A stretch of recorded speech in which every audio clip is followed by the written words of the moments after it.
艺术水较好，国请解说两句我含你做参考。解说，解文说义。好朋友来，今日咱来讲俗语，来讲古早时代一寡甲做官有牵连、甲法律有牵连的俗语。头一句咱来讲法律伫咧制裁歹人，人讲拆家重冤财。会动头壳用毛做家干干鬼鬼的人，伊的头壳比较重冤无较输哦。真正人伊就是有才调，闪法律旁得到伊的利益哦。啊，毋过现代人咧讲，法律毋是保护好人，嘛毋是保护歹人，法律咧保护捌法律的人。毋则过去有一寡观念，咱爱改。你像讲有一句话，讲官字双口拿，真侪老辈电台咧讲，即个官有影内底两支口，咱人一支喙啦，做官两支喙，当然迄无可能啦。但是讲较含的，就是讲你甲做官正，绝对正事。啊，变做有真侪爸啊姆啊，接到迄个法院的通知单、政府的通知单，都毋知真的啊假的啦。伊叫讲吼，你着爱偌济钱汇互伊，乖乖啊，你着甲汇过。原因就是惊见官嘛。过去的观念就是讲，莫甲政府、莫甲法院有特定有牵连就好嘛。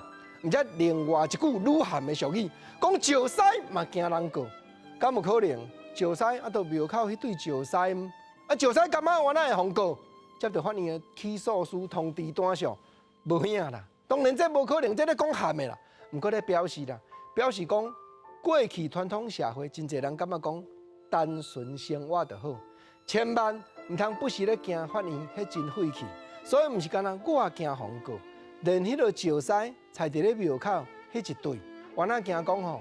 法院要来通知，要来甲查封，要来甲打封条，这无可能的。但是就是咧表示旧时代的观念。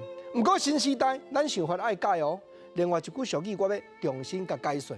这句话讲叫做：接见官袂畏，接啉酒袂醉。本地老辈咧讲是讲有一款人较便宜啦，常常咧见官，人伊就袂畏啊。啊，接啉酒袂醉，我毋是咧劝你食酒，咱甲当作讲道句话就好。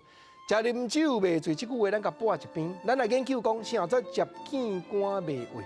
论真讲啦，咱莫去干害人，结果有的人原来要甲你定呢，你闪落好过，伊毋过，伊要甲你软土深根的。到尾啊，法院爱解决的时阵，接见官袂畏，你毋通惊吓，你毋通想讲卡着官司，石狮嘛惊人告，会煞，毋通想安尼。咱颠倒爱改变观念，因为国政头拄我讲，现代法律。毋是咧保护好人，嘛毋是咧保护歹人，是咧保护捌法律的人啦。